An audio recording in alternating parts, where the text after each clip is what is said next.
Générique de fin. Mercredi 14 septembre, Irène Papa s'est éteinte à l'âge de 93 ans. L'actrice grecque s'était retirée à Chiliomodi, village près de Corinthe où elle était née en 1929. À partir des années 2010, souffrant de problèmes de santé dus à la maladie d'Alzheimer, elle personnifiait la beauté grecque à l'écran et sur scène, a salué la ministre de la Culture grecque Lina Mandoni. Nikos Aliaga a lui salué une immense artiste grecque. Les canons de Navarone. Zorba le grec, Electre, les frères siciliens. Elle avait travaillé avec les plus grands et avait enregistré également un album mémorable avec le regretté Vangélie. A écrit l'animateur d'origine grecque sur Twitter.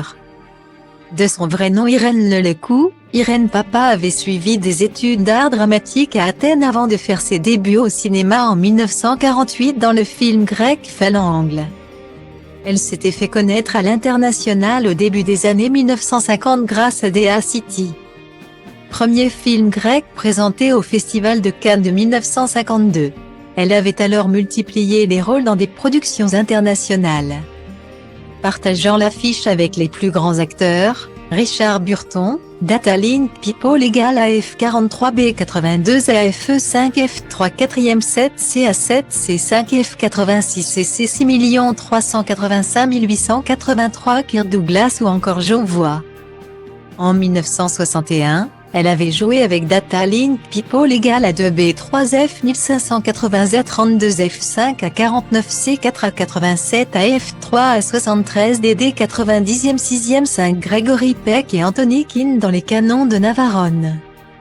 3 ans plus tard, Irène Papa avait retrouvé Anthony Quinn dans le film devenu un classique du cinéma Zorba le grec, 1964.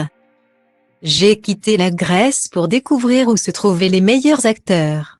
Je voulais apprendre. Je ne cherchais pas à faire carrière, expliquait Irène Papa à la télévision en 2002. Et d'ajouter, si vous faites bien votre travail, une carrière vient toute seule. Carrière exceptionnelle qui a duré plus de 50 ans, auréolée de succès. Irène Papa avait notamment obtenu le prix de la meilleure actrice en 1961 au Festival de Berlin, ainsi qu'un Lion d'or à la Mostra de Venise pour l'ensemble de son œuvre. Une 60aine de films au total.